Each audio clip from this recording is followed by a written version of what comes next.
Sir આપનું નામ કયા પ્રકારનું હું ડૉક્ટર સ્નેહલ દીક્ષિત છું.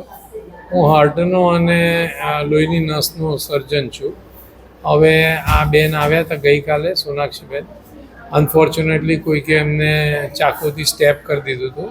છેક બોન ડીપ હતું અને બંને ધોરી નસ જે હાથની હોય એ બંને અલ્નર અને રેડિયલ આર્ટરી કપાઈ ગઈ હતી અને એમાંથી બ્લીડિંગ થતું હતું. અને એના ઉપરાંત એમની જે ચેતાની નસ હોય, નર્વ્સ, મીડિયન અને અલ્નર નર્વ, તે પણ કપાઈ ગઈ હતી. અને આ છેક બોન સુધીમાં બધી ટેન્ડન્સ હોય જે સ્નાયુઓને ચલાવવાની હોય એ પણ કપાઈ ગઈ હતી. અમે પ્રાઇમરીલી બધી વસ્તુઓનું રિપેર કર્યું છે.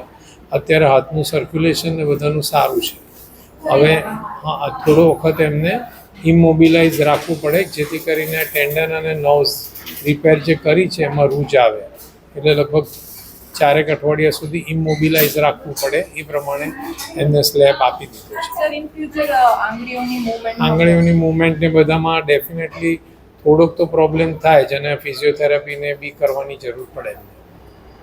આપના પોતાના પ્લેટફોર્મ લલકારને લાઈક કરો, ફોલો કરો, સબસ્ક્રાઇબ કરો અને શેર કરો.